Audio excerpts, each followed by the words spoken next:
Ma olen viimase 6 kuu jooksul ligi 100 inimesel aidanud märkimisväärse hulga kehakaalu kaotada, mõnel inimesel üle 30 kilo, paljudel üle 20 kilo ja peaaegu kõigil vähemalt 10 kilo.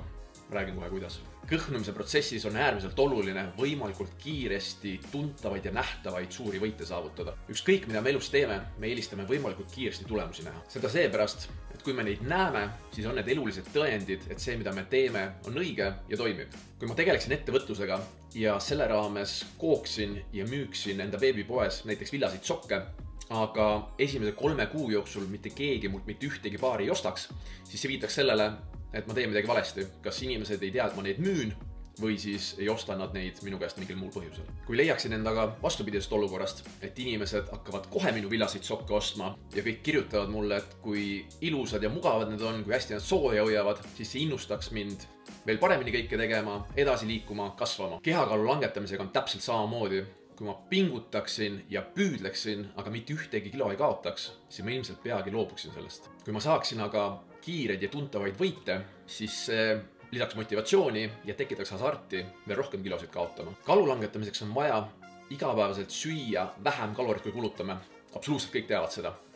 Aga kui kõik seda teavad, siis miks paljud seda teha ei suuda? Mõned inimesed, kes pika aja jooksul kehakaalu langetada ega säilitada ei ole suutnud, on valinud kirurgilise sekkumise, mida tuntakse laialdasemalt maavähendusoperatsioonina. See protseduur võtab tahte ju võrrandist välja, sellepärast, et kui ei jaksa rohkem süüa, kui füüsiliselt mahub, siis tarbitaksegi vähem kaloreid ja kehakaal langeb.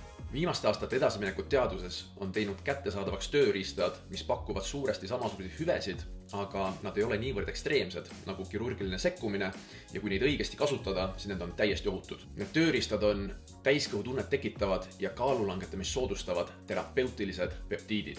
Neid kasutades saab kõht täis oluliselt väiksemate toidukogustega ja tulemuseks on kaloridefitsiit, mida on väga lihtne säilitada ja selle tulemuseks on kehakaalu langemine. Kaalu langetamist soodustavate terapeutiliste peptiidide kasutegur avaldub mitu korda tugevamini, kui koos nendega järgida tervislikku toitumist, aktiivset elustiili ja head unetsüklit. Minu 10-nädalane programm sisaldab kogu seda infot, mida ma siiani rääkinud olen. See sisaldab infot peptiidide kohta, kust neid saada ja kuidas neid kasutada, ühtlasi soovitusi toitumise, füüsilise aktiivsuse, elustiili ja unetsüklite kohta, mis, kui sa seda kõike järgid, siis nende tulemuste kiirus ja ulatus mitmekordistub. Hoolimata sellest, kui palju sul praegu kehakaalu kaotad on või kui keeruline selle saavutamine või säilitamine sinu jaoks minevikus olnud on, ma luban sulle, et kui sa minu juhiseid järgima hakkad, siis muutub see sinu jaoks lihtsamaks ja kiiremaks, kui siiani uskunud oled, et võimalik on.